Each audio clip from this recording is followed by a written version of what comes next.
La responsabilité. Salut à tous, heureuse de vous retrouver une fois encore pour une nouvelle vidéo. Je suis Michel Bateau, juriste conseil auprès d'un cabinet de la place. Qu'est-ce que la responsabilité?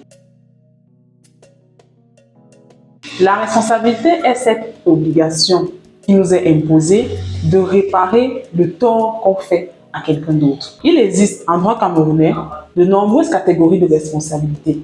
Mais aujourd'hui, nous allons nous concentrer sur la responsabilité civile. Pour parler de responsabilité en droit civil camerounais, il faut d'abord et avant tout être âgé de 21 ans minimum. Une fois la condition de la majorité acquise, notre responsabilité peut être engagée si trois conditions sont réunies.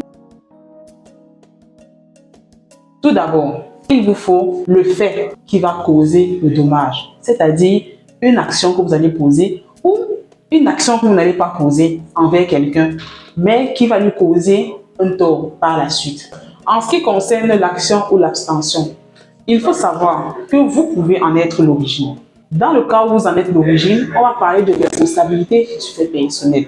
Une personne qui est sous votre garde ou dont vous avez la garde peut être l'origine de cette action ou cette non-action. On parlera de la responsabilité du fait d'autrui. Ou alors, l'action et la non-action peuvent être réalisées par un bien ou une chose qui est sous votre garde. L'exemple le plus parlant ici, c'est celui du chien et de son maître. Lorsque vous avez un chien et que celui-ci va peut-être mordre le voisin à l'extérieur de votre concession, ou mordre un passant ou un enfant du quartier, il faut savoir que la blessure qui a été provoquée sera à votre charge. Donc, quand la personne ira à l'hôpital et qu'il faudra donner les médicaments ou qu'il faudra aller consulter tel spécialiste, ce sera de votre poche que l'argent va sortir, vous, le propriétaire du chien. Une fois la condition du fait générateur de tort évoquée, on passe à la seconde condition qui est la présence d'un tort, encore appelé dommage. Parce que vous ne pouvez pas agir ou ne pas agir, comme on l'a dit précédemment, sans qu'il n'y ait de tort et qu'on parle de responsabilité. Le dommage peut être physique, moral ou matériel. Qu'est-ce qu'on entend par dommage physique? C'est tout simplement le dommage corporel. Un coup de poing qu'on vous porte vous cause un œil au beurre noir. Un coup de poing qu'on vous porte vous cause une lèvre fendue. Ou tout simplement lorsque quelqu'un vous pousse, vous tombez sur une table et vous vous ouvrez par exemple le dos, la colonne vertébrale. Qu'est-ce qu'on entend par dommage matériel?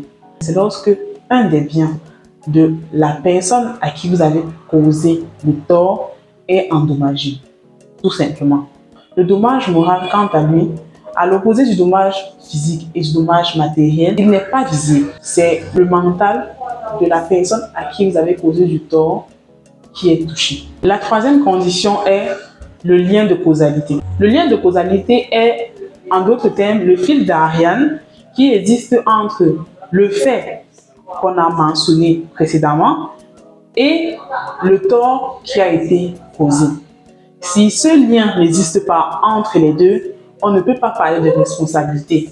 Parce qu'il faudrait prouver que c'est l'action que vous avez posée qui est la cause de la conséquence qu'a subi autrui. C'est très important.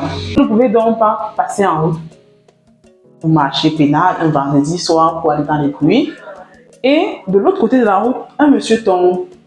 Il tombe sans lien apparent avec vous et il dit haut et fort que vous êtes responsable de sa chute, alors que vous n'avez rien fait. Je ne dis pas que dans ce genre de situation, votre responsabilité ne peut pas être engagée parce qu'il est possible, même à distance, de causer du tort à quelqu'un d'autre.